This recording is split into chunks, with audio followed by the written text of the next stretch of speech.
অনেকদিন পরে ক্যামেরা হাতে নিলাম।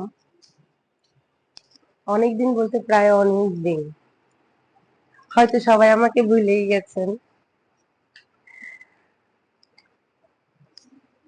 ভিডিও করব করব, এই দেশের পরিস্থিতি ভালো না।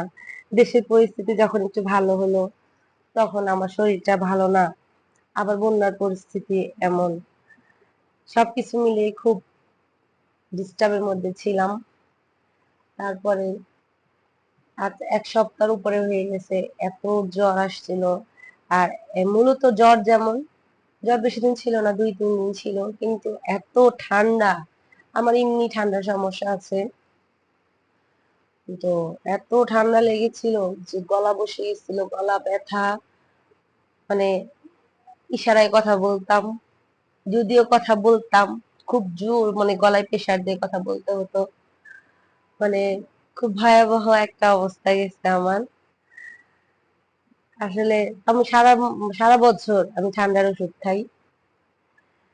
তো আসলে পাকনামিটা করেছিলাম, ওয়াশিং মেশিনটা ডিস্টার্ব দিয়েছিল। তো 2 দিন, মানে কোম্পানি থেকে এসে ঠিক করে দিয়ে যাবে, তো তো 2 দিন লেগেছিল ঠিক করতে। তো আমি চিন্তা করেছিলাম থাক, কাপড় কটা আমি ধুয়ে ফেলি, জমে যাচ্ছে সবার কাপড়, তাহলে আমি এটা ধুয়ে ফেলি। তো আমি পানি খুব কম ইয়ে করি। তারপরে কি মনে হলো, ভিজালাম, ভিজানোর পরে নিজেই সব ধুলাম। ধোয়ার পরে সেদিন কিছু হয়নি রাতে।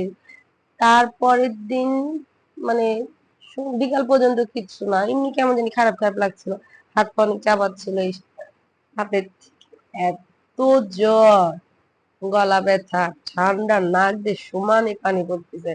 আর দেখেন আমার জ্বর টর হচ্ছে নাকে। তো মনে করছিলাম ভিডিও করব করব শুরু করব, কিন্তু করা হচ্ছিল না। তো আজকে সন্ধ্যা থেকে মনে করলাম না, আজকে ভিডিওটা একটু শুরুই করি। আর মানে আমার তো এটা শখে করা ভিডিও। আমার প্রতিদিনই মনে হতো, আর মন খারাপ হতো আমি ভিডিও করতে পারছি না, ভিডিও করতে পারছি না। তো এখন থেকে জানি ঠিক মতো করতে পারি। আর আর আজকে মানে বিকাল থেকে, মানে সন্ধ্যা থেকে ভিডিওটা করার কারণ, আজকে লাইবার কথা খুব মনে পড়ছিল। দুপুরবেলা শুয়ে শুয়ে লাইবা আমার ইমিডিয়েট যে ছোট যা, আমার পরের যাটা, ওর বড় মেয়ে, বয়স বেশি না, 5-6 বছর, 7 বছর হয়েছে কিনা আমি কনফার্ম না। তো আমার মেজদার বাসায় আমরা গেছিলাম সবাই, ওরাও আসছিল, আমিও গেছিলাম। পরে আমি সোফায় বসতে না বসতে ও আমাকে বলছে, আম্মু তুমি এখন ভিডিও, খুব আহ্লাদ করে কথা বলে, আম্মু তুমি ভিডিও এখন কেন ভিডিও করো না? আমি তো প্রতিদিন তোমার ভিডিও দেখতে যাই, কিন্তু তোমার ভিডিও তো আমি দেখতে পারি না, তো তুমি কেন করো না? তা আমি বললাম, তুমি আমার ভিডিও দেখো মা? বলে হ্যাঁ। ও মা বলছে হ্যাঁ, প্রতিদিন ও আপনার ভিডিও দেখে। তো আমি তো করবো, যখন আমি করবো তখন তুমি আমার ভিডিও দেখো, এখন শরীরটা ভালো না, শরীরটা ভালো হয়নি, তারপরে ভিডিও করব। বলে আচ্ছা। মানে ওর মা ওকে মনে হয় মোবাইল ধরতে দেয় না, ওদের মোবাইল দেয় না ওর মা, ও টিভিতে দেখে, ইউটিউব ছেড়ে টিভিতে দেখে। বললাম, আমি বললাম, তুমি কিভাবে দেখো মা, মোবাইল দিয়ে? বলে না, আমি টিভিতে দেখি। মানে তার খুব আক্ষেপ, আমি ভিডিও করতে করতে করলাম না, দেখতে পারে না, আমাকে দেখা যাচ্ছে না। মানে আমার সবচেয়ে বড় দর্শক লাইবা। এই যে মা, লাইবা, আজকে আমি আবার ভিডিও শুরু করলাম, তুমি প্রতিদিন আমার ভিডিও দেখবে, আমার ভিডিওতে লাইক করবে। তুমি যদি আমার ভিডিওতে লাইক করো, তাহলে আমি প্রতিদিন ভিডিও করব। ও ও যা, ওর মানে ওর কথায় আসলে আমার, মানে আমার মেজর যার 2 মেয়ে আছে, ওরাও মানে ভিডিও করতে গেলে কি করতে হবে, রিল বানাতে গেলে ওরা আমাকে সবসময় হেল্প করে।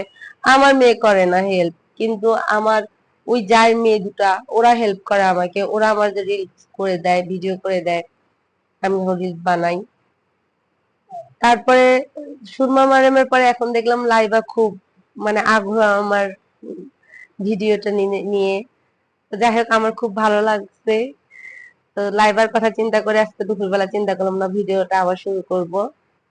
আম্মু তুমি আমার ভিডিও দেখো, খুশি আমি যে ভিডিও করতেছি এখন? তো আমি সন্ধ্যা থেকেই ভিডিওটা শুরু করলাম। আসসালামু আলাইকুম everyone, welcome back to my channel. সবাই কেমন আছেন? আলহামদুলিল্লাহ আমি এখন ভালো আছি। তো আজকে ছোট্ট একটা ভিডিও দিব। আপনারা মনে হয় আমাকে ভুলে গেছেন, হয়তো আমার ছোট ভিডিও দেখে আমাকে আবার আপনারা মনে করবেন। আমার বাড়ির সবাই অবাক যে আমি আবার ক্যামেরাটা হাতে নিচ্ছি অনেকদিন পরে। সবাই মনে করছে আমি আর করবোই না ভিডিও। করতে আমার ভালো লাগে, করতে আমার ভালো লাগে। আর এই যে যে যে যার যার মতো পড়াশোনা করতেছে, আমার হাজবেন্ডের মতো নামাজ পড়ে এসছে, খেয়ে টিভি দেখতেছে, নিউজ দেখেন, এই সেই। আমি কি করবো? আমার তো একটা কিছু করতে হবে। তো সব সময় মতো আমার পাশে থাকবেন। আমার ভিডিওটা আবার মনে করে সবাই দেখবেন। আপনারাও যদি মনে করেন আমার ভিডিও দেখেন, তাহলে আমি ভিডিও করব। পেঁয়াজ ভাজাটা হয়ে গেছে, দিয়ে দিলাম।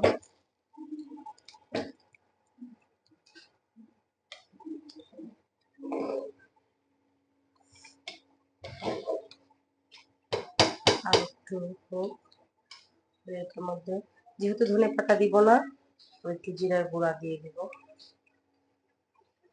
এখন মিষ্টি কুমড়াটা এভাবে চাকা চাকা করে কেটে ভাজি করতেছি, ভাজি না ঠিক ভাজতেছি ভাতের সাথে খাওয়ার জন্য।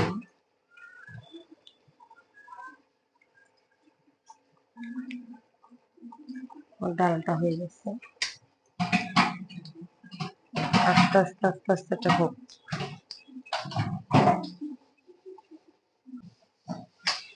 মাংসটা হয়ে গেছে।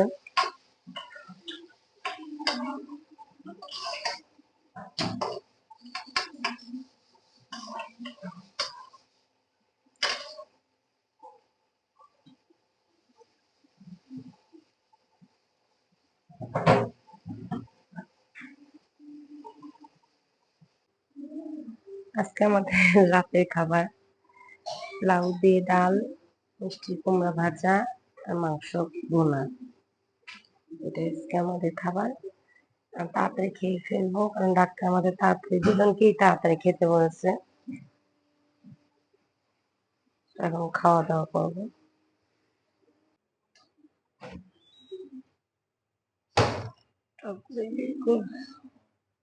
টক দই খাবে?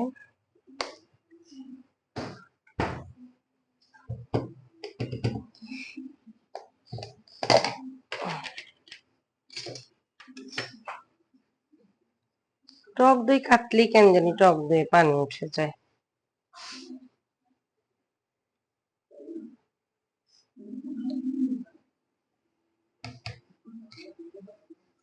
শিখা, আয় শিখা, এটা নিয়ে যত